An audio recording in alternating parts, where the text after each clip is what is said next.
Hello YouTubers, this is M1 Grandman, aka Waylon Jennings again. I have a review of 4 rifles today that I want to do, and they are all AKs as you can see. And we're going to talk a little bit about the similarities and differences between them. On the top here we have a pre-ban or pre-89 ban Type 56S Norinco AK. That's a Chinese one. The next one down is one of the Romanian WASR 1063 UFs. That just means it's a WASR 10, the 1963 pattern with the underfolding stock. That's what the UF stands for. The next one down is a copy by Two Rivers Armory called their Tabuk rifle, and it's essentially a copy of the Iraqi AK. We'll go over that one, and then the final one is a Bulgarian Arsenal SLR 106. In any case, we'll just do a brief look over here. With the Chinese one, the main things that you have different from all the other AKs that you're going to encounter, the most obvious will be the furniture. Mainly the fact that it'll usually be a blonde colored wood. They're typically lighter hardwoods.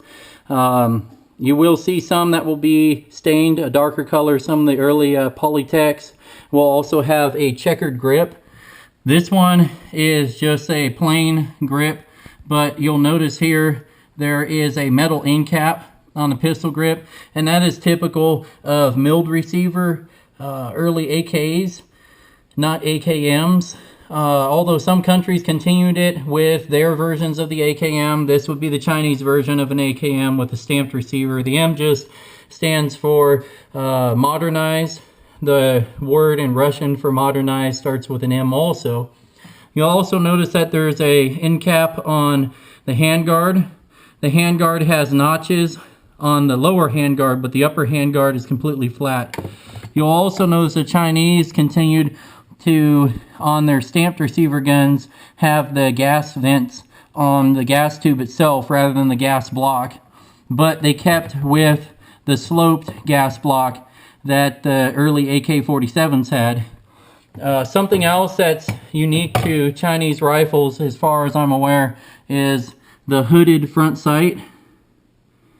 And something else that they kept around was the sling swivel that's mounted onto the gas block. That's also a typically milled AK-47 feature. As we move along the rifle, you'll also notice that the rear sight is only graduated to 800 meters, unlike some of the other AKMs where they'll be graduated to 1,000, and that's not really coming into focus. The 0 setting, which is the lowest setting below number 1, has a letter D. The Chinese, even on their export guns, frequently use Roman letters, Roman alphabet to mark the rifles, and so you will frequently see that letter D there. Originally this gun had a slant break on the end. This is actually more typical of what you'd see on the earlier AK-47s. It's just a thread protector that's on the end of the barrel there. But the bayonet lug is on the gas block, not on the front sight base where you would typically see it for an AK-47, not an AKM. Some of the other features of the Chinese rifles is you'll notice the safety stop is much higher than you'll see on some of the other rifles, and so the fire selector notch is also higher. You'll also notice that the rivet pattern will be different on the Chinese guns from any of the other AKs you'll encounter. And also your trigger guard is only held on with 2 rivets, 1 on each side instead of 4. Something else you'll notice too is the actual paddle. I'll see if I can show you a better angle. On the magazine release, it has kind of a circular or an oval shape to it. We'll eventually take apart these guns and see some of the internal differences also. The sling swivel for the buttstock is actually on the buttstock, not on the receiver, like the early milled AKs, if I remember correctly. When I was in Iraq in 2009, I got to shoot an Izhevsk 1953 production AK-47. That would have been a Type 3 milled receiver. And it was an underfolding stock, so it would actually been an AK-S-47. The next gun we have here is that Romanian underfolder.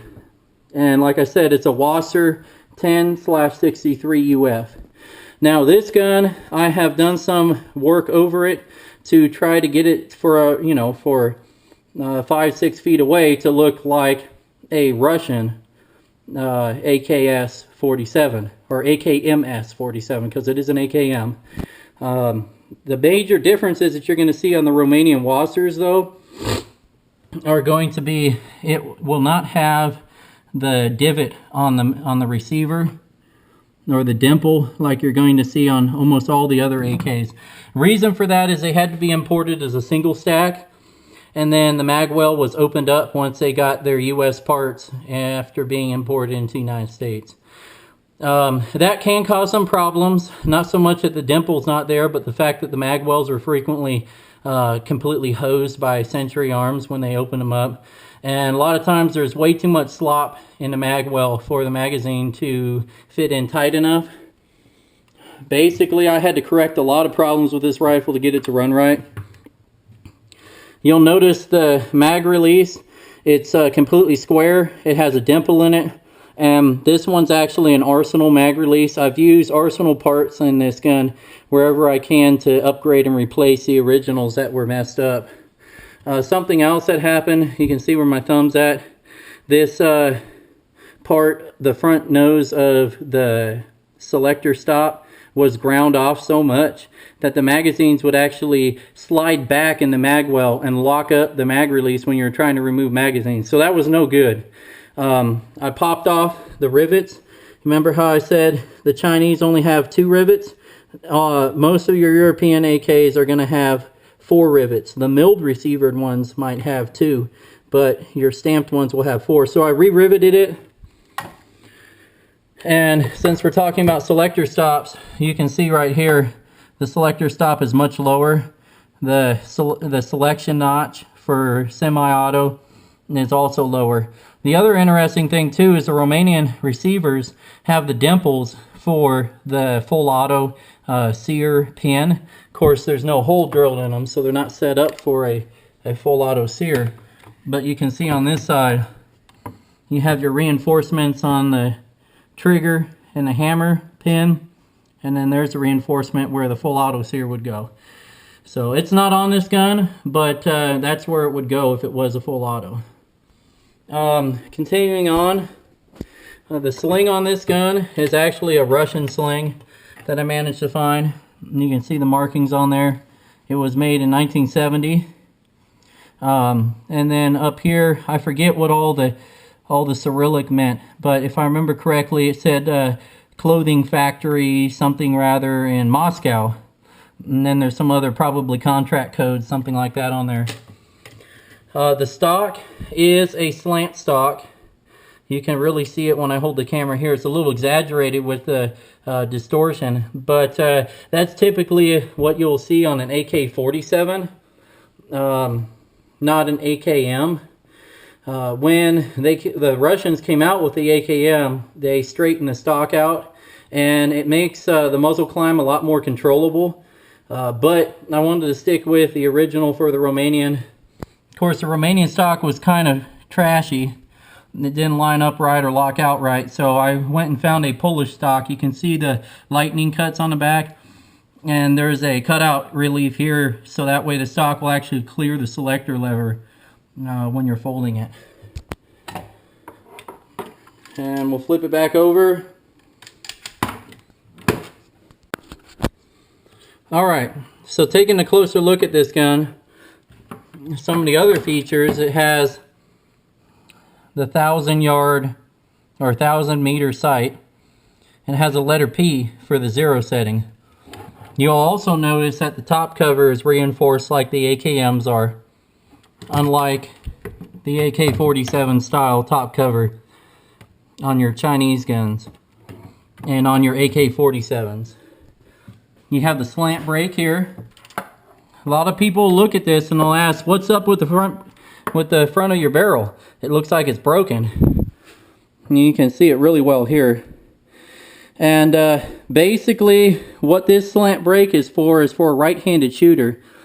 It will direct the muzzle down and to the left, which helps to compensate for the tendency for the rifle to climb up and right during firing, especially full auto firing. You'll also notice the gas tube has no vents on it. The vents are on the gas block, but it does have an earlier AK-47 or AKM-47 slanted gas block, and the front sight base is open on the top, just like all of your European style front sight bases are going to be. You will notice though that the front sight is way off to the left hand side, and that's because the front sight on this gun is actually canted. That's a common problem with a lot of Romanian guns. It's my understanding that all the WASRs were put together from reject parts. Now that doesn't mean that the parts were unsafe to fire, but they just didn't meet military standard for one reason or another. And the Romanians didn't take as much careful attention into assembling these. They're still good rifles if you can fix some of the problems with feeding that they might have due to sloppy mag wells and ground off mag catches, but you will frequently find that the front sight base will be canted. So that's something that you just have to learn to live with. You can re-drill the holes, but you will probably have more problems than it's worth trying to straighten that out. So my suggestion would be just deal with it or buy a higher quality rifle. Some of the other things too, you'll notice on all of these guns, your actual safety selector is different. You'll see here that on the Iraqi one, this one follows the Yugoslav pattern, and it's actually very similar to the Chinese one. And then the Bulgarian one follows the Russian pattern more closely with its reinforcements, as does the Romanian one. And you got a Bakelite pistol grip. You got a lower handguard with the hand swell, and underneath there's a drain hole. The Polish ones will have the hand swell, but they won't have the drain hole. That's a Russian feature. This handguard actually came off of an Egyptian Maddie. And for those of you who know, the Maddies were made on Russian machinery using the Russian technical data package, so it's no surprise that they followed the Russian pattern almost exactly, if not exactly. Some of the other things I had to do, you can see real closely here, and you'll see it again when I disassemble everything. There's actually a flat spring in here, and that's to take all the slack out of the gas tube. Remember, I told you these things were made out of reject parts. And that can mean that not everything fits together properly. According to the Russian service manual, any forward and back movement of that gas tube is considered unacceptable. And so putting in that spring prevents it from moving back and forth.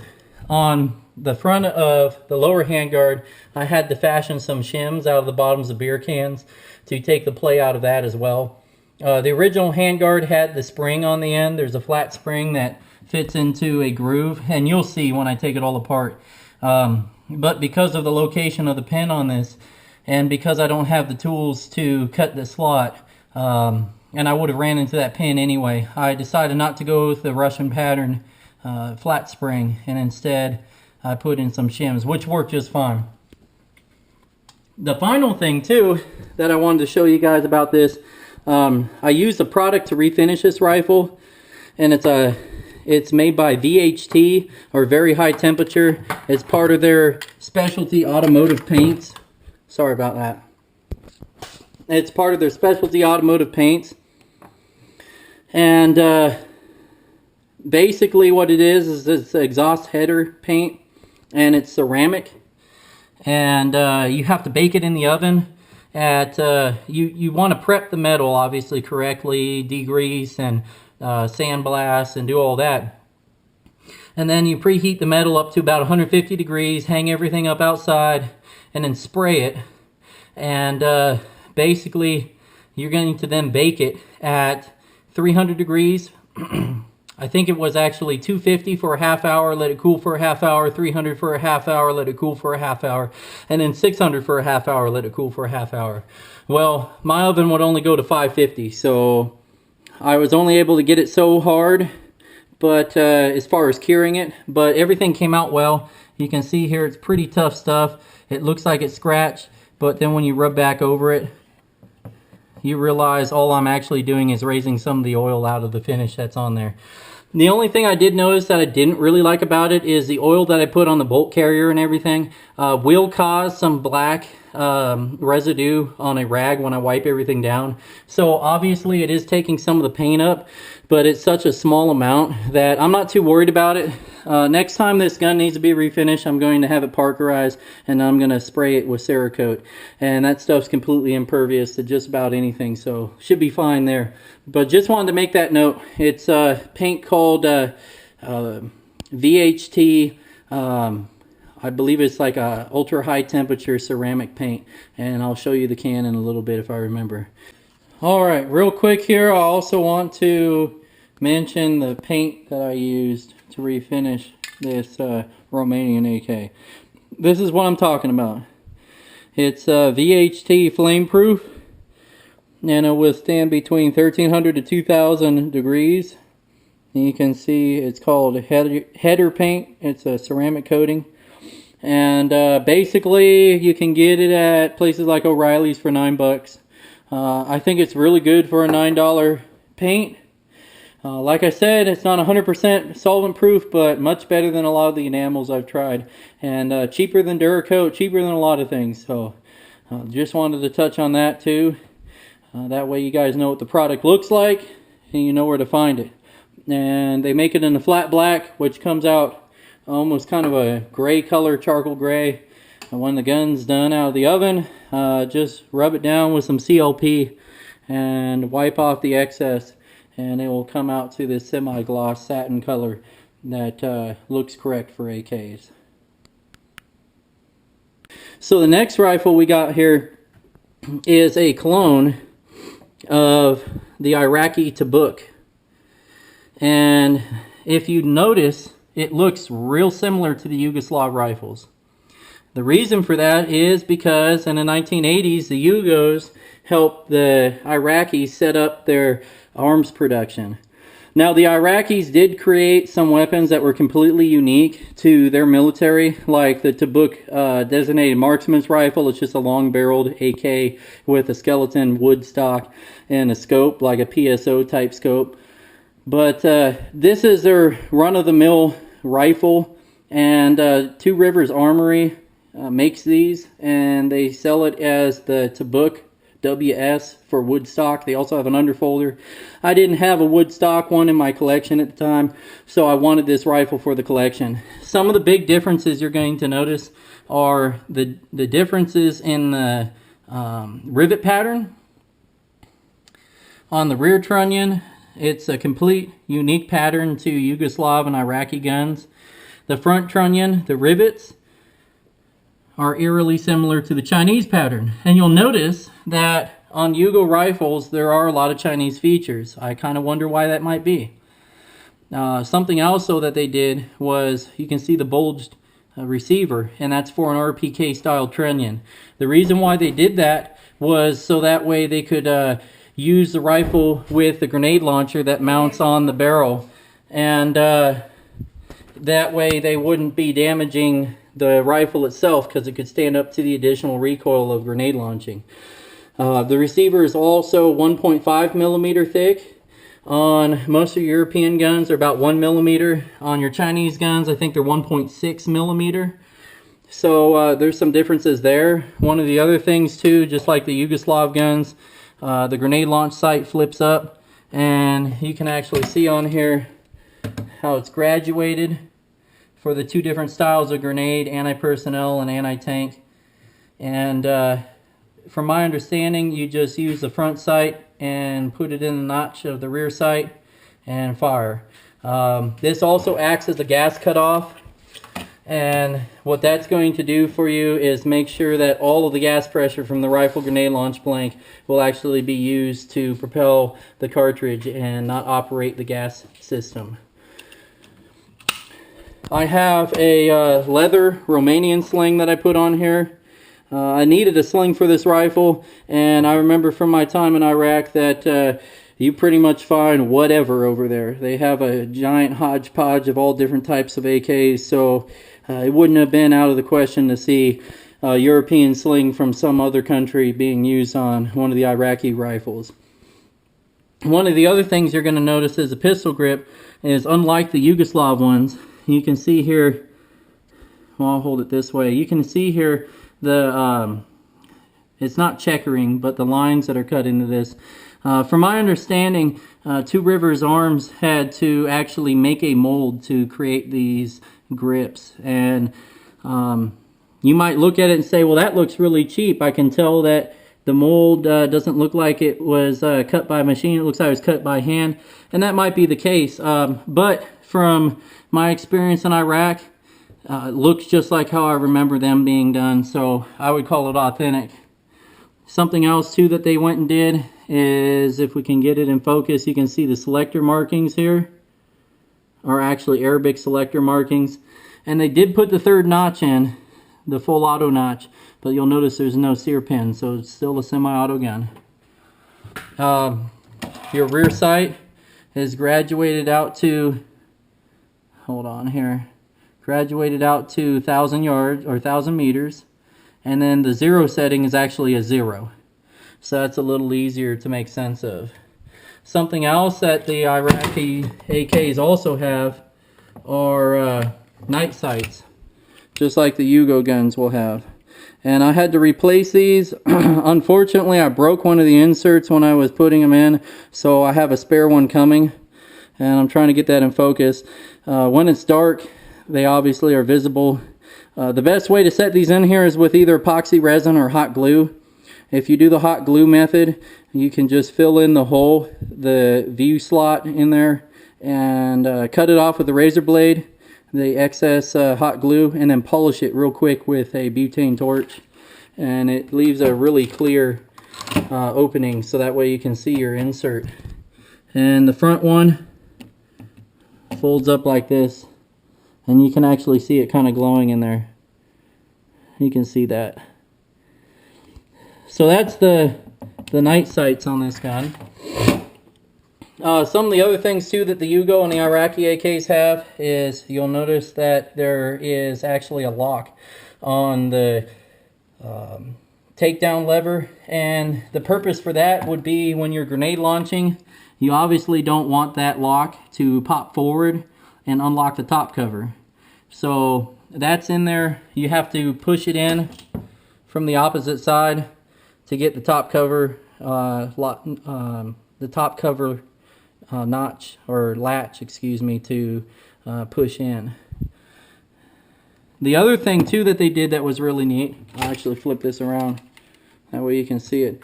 One thing you can do as an option is you can get them to paint the Arabic buttstock number on there.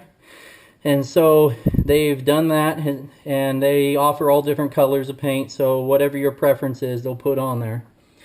You can always take it off if you want using a paint remover. But you look, they actually replicated the Iraqi Arabic markings on the the front sight, rear sight base. And the serial numbers, which I do have taped over on this one, they've taken great care to even go so far as to match up the serial number with the year of production for the actual Iraqi guns. So that's kind of a neat thing there too. Your front sling swivel is just like the Yugoslav pattern, and your rear sling swivel is the same thing. It's actually on the receiver, not the buttstock. So it will sling a little differently when you are going to shoot it with the sling slung. Something else you'll notice too is that the front sight or the rear sight base, and it's kind of hard to tell in this light, but it's almost a plum color. And the reasoning for that is whatever blue method they use, is actually, as far as I recall from looking at the rifles in Iraq, it's actually authentic to the original pattern. And what happened was whatever bluing they used didn't take 100% because the metal is a lot harder than the steel of the rest of the receiver. So you're going to see that it's going to take kind of a plum color. But that's all right, and it's totally normal. It's actually authentic to the original build. You'll notice that there is that band on the lower handguard, just like on the Chinese version. And you remember I told you it's kind of interesting when you look at the Yugo guns, you'll notice some similarities between it and the Chinese guns. So I am certain that they use the Chinese guns as their influence for that. The gas tube is longer than a normal AK gas tube. It looks shorter because the handguard is longer, but the gas tube is longer. It won't fit on any of the AKMs. It does not have vent holes on the gas tube, but they're on the gas block. And that is correct for the M70 style setup that the Yugoslavs were making at the time. Their earlier rifles had milled receivers and they had the vent holes on the gas tube. The gas block's obviously different. Front sight base is going to be different. It does have the slanted break though. The barrel is a US Green Mountain barrel, and but they did take good care to make sure that the profile was correct. It's a heavier profile barrel, which you'll see when I disassemble. And the machining on it is a rough machining, a rough lathing, or whatever you want to call it, which is correct for what I recall when I was deployed. So they've gone to great pains to make these rifles as authentic as possible. The only difference between it and an actual full auto Iraqi AK will be it doesn't have the markings on the bottom, and it's obviously going to be full auto. But that's basically it. So if you want one of these guns, if you want, as they call it, the gun you couldn't bring home, then definitely visit Two Rivers Arms and see about getting one from them. Finally, we have our arsenal here. Now this is a completely different animal. It's an AK, but there's a lot more going on here than just it's an AK. At first glance you'd say, well, that looks like an AK-40, or excuse me, 74. And in actuality it's an AK-100 series. This is what Arsenal calls their SLR 106 F, and F stands for folding stock. Originally it didn't have a scope rail on it, which I'll show you. I put it on. That would be their FR, the R standing for rail. But if you wanted to use the Russian nomenclature, this would most closely pattern a AK-101, which is a 5.56 millimeter AK rifle. And yes, I said 5.56, not 5.45. So, looking at this rifle, you're going to notice you got your polymer stock. It's side folding in the AK-74, AK-100 series pattern. You got your polymer grip, polymer handguards. They went in and they put in that same flat spring that my Romanian had to have installed. Gas tube with no vents. The vents are on the block. The block's a squared off modern version. It is pinned on, not peened. You'll notice on some of the Russian Segas and some of the newer Russian AKs, they actually peen or dimple the gas block and front sight base into corresponding dimples on a barrel. These ones are pinned. It does have a cold hammer forged barrel, so this barrel should last tens of thousands of rounds before it needs to be replaced. Same as the Romanian and the Chinese. The Iraqi one, or the Iraqi clone, whatever you want to call it, has a US barrel on there. It is a 308 bore. I did mic it. That makes it the most accurate AK I've ever shot using some of the M67 Yugoslav ammo. That's a brass case corrosive stuff, if you guys don't know.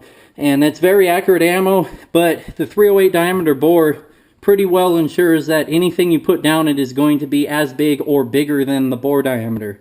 Initially you'd think, well, that must be a safety issue, but Green Mountain's been making these barrels for a couple years now, and I haven't ever heard any reports of guns blowing up or anything like that because of overpressure.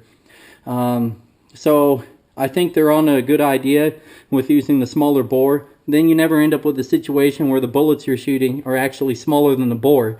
When I say this is the most accurate AK I've ever shot, I've gotten 1 1/4 MOA groups or 1 1/4 inch groups at 100 yards with it.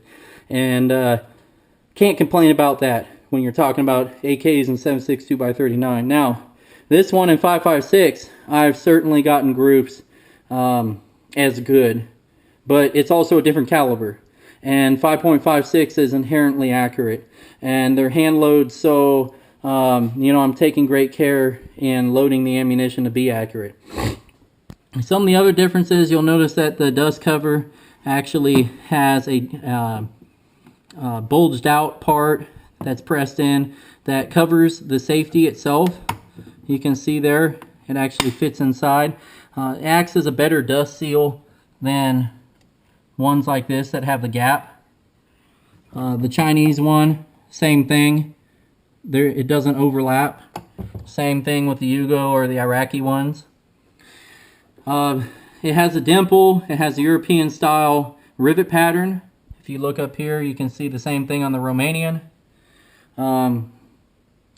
Let's see what else.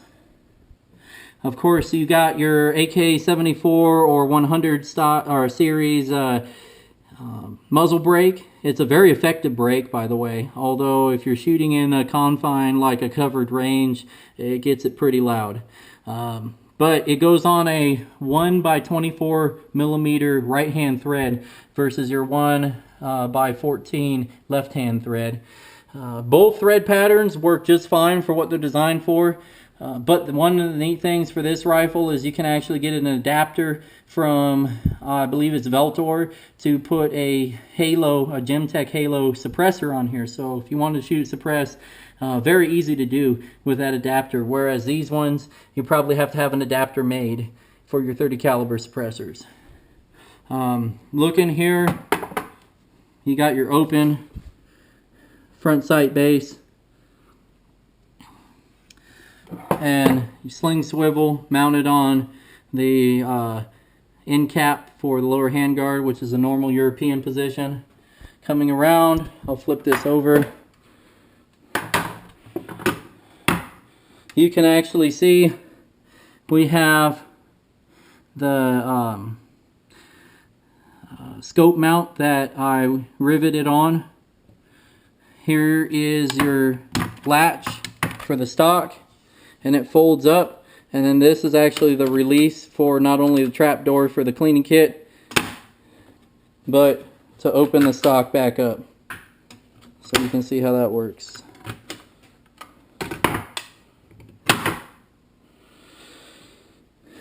And that is about it on this rifle.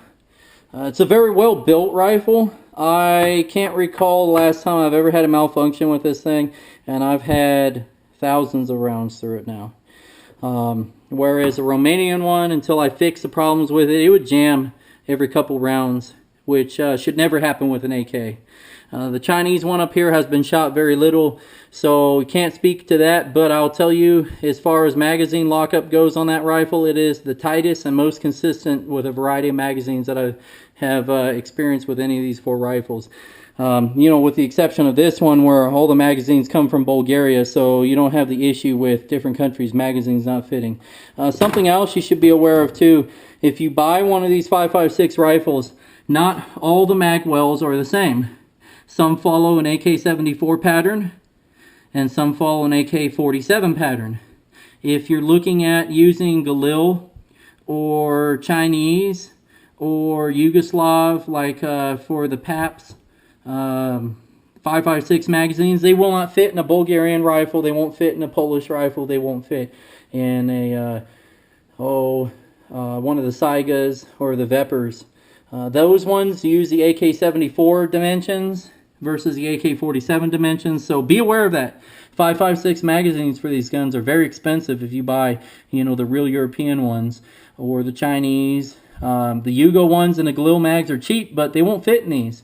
They'll fit in the AK-47 pattern mag wells. So if you had a Yugo AK or one of the Norinco, was it the Type 84s? Well, sure, you can get those Galil mags to work. probably, and the Yugoslav mags can be modified to work, but they will not work in an arsenal, any of the Russian guns or any of the Polish guns. So just keep that in mind.